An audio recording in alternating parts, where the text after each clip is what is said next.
अस्सलामुअलैकुम। आज मैं आपको बुक D3 जिसका चैप्टर 5 है उसकी एक्सरसाइज 5E का क्वेश्चन 5 कराऊंगी। क्वेश्चन 1 to 4 इससे पहली वीडियोस में मैं करा चुकी हूँ। ये आपको एक्सरसाइज 5E की प्लेलिस्ट में मिलेंगे। क्वेश्चन 5 रीड करते हैं। Explain whether the following pairs of lines are parallel, perpendicular और नाइदर।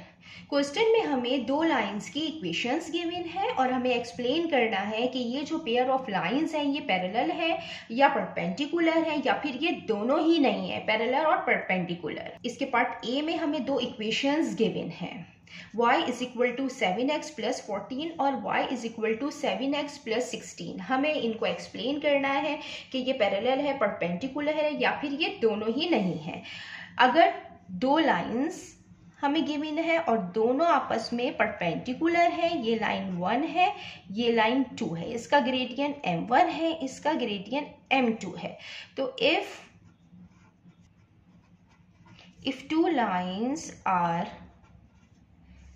parallel, अगर दो लाइंस पैरेलल होती हैं तो इनका जो ग्रेडियंट होता है वो इक्वल होता है। m1 इक्वल हो जाएगा m2 के। पार्ट ए में भी हमें इसी तरीके से दो इक्वेशन गिवन है, हम इनको जर्नल इक्वेशन से कंपेयर करेंगे। जो जर्नल इक्वेशन होती है वो होती है y is equal to mx plus c। इसमें m जो होता है वो ग्रेडियंट होता है और c y इंटरसेप्ट होता है। ये जो इक्वेशन है y is equal to 7x plus 14, इसमें ये जो 7 है ये ग्रेडियंट है और ये भी इसका ग्रेडियंट है।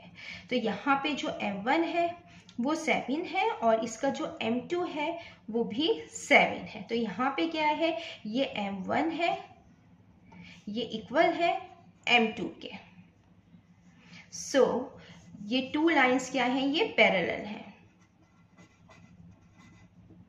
इसका पार्ट बी करते हैं। इसके पार्ट बी में भी हमें दो लाइंस गिवन है और हमें एक्सप्लेन करना है कि ये पैरेलल है या परपेंडिकुलर है।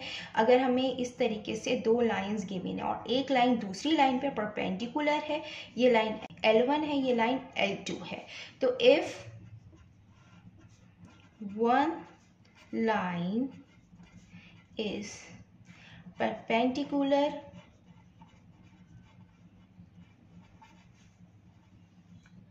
to other line, तो जो m1 और m2 की जो प्रोडक्ट होती है वो इक्वल होती है -1 के। ये m2 m1 से मल्टीप्लाई हो रहा है, जब ये दूसरी तरफ जाएगा तो ये डिवीजन की फॉर्म में आएगा।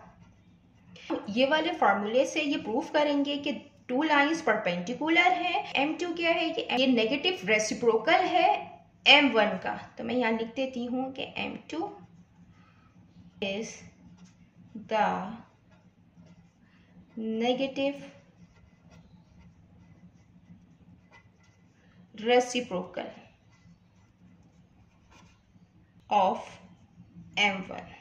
m2 जो है ये नेगेटिव रेसिप्रोकल है m1 का।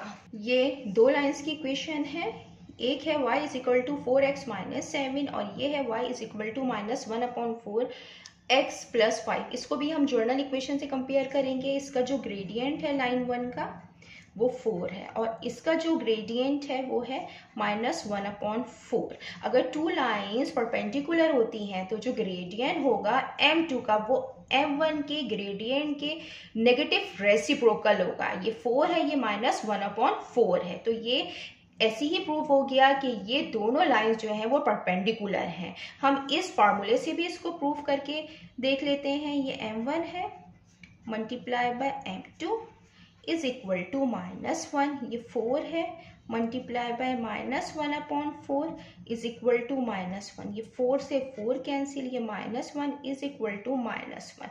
तो both lines are perpendicular.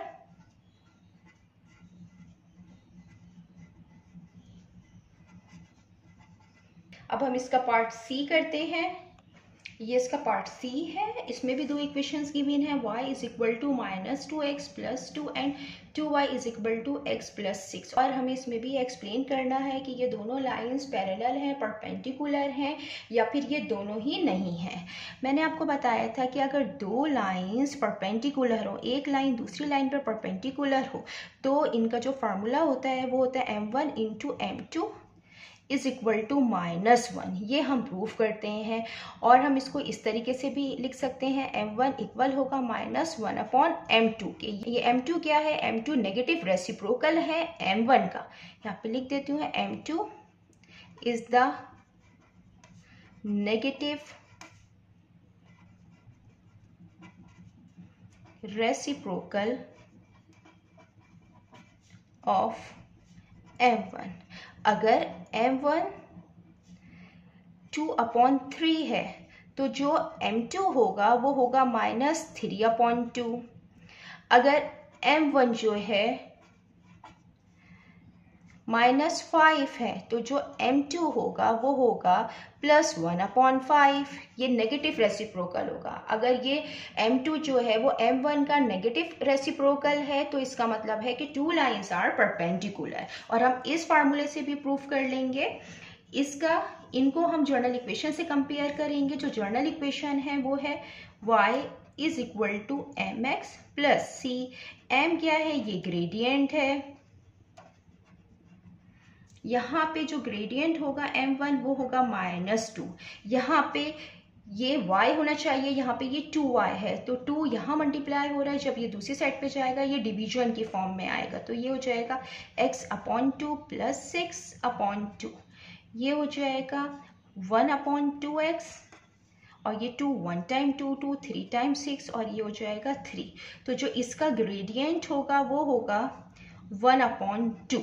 Means कि जो m2 है वो m1 का रेसिप्रोकल है। तो ये टू लाइंस क्या हैं, ये टू लाइंस परपेंडिकुलर है। और हम इससे भी कर सकते हैं इसको proof, m1 multiply by m2 is equal to -1। m1 -2 है और m2 1/2 है इज इक्वल टू -1। 2 से 2 कैंसिल, ये -1 is equal to -1। So one line is perpendicular to the other line. हम इसका पार्ट डी करते हैं।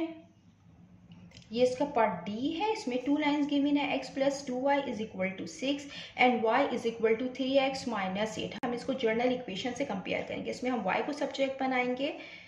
ये 2y इज इक्वल टू, ये x दूसरी तरफ चले जाएगा तो -x हो जाएगा, ये +6 हो गया।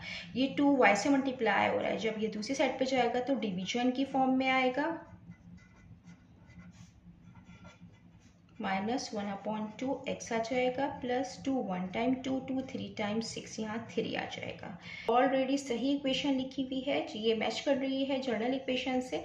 तो इसका जो m2 है वो है 3 और इसका जो m1 होगा वो होगा -1/2। इन दोनों के जो ग्रेडियंट है वो डिफरेंट है, m1 इक्वल नहीं है m2 के, तो ये लाइंस पैरेलल नहीं है।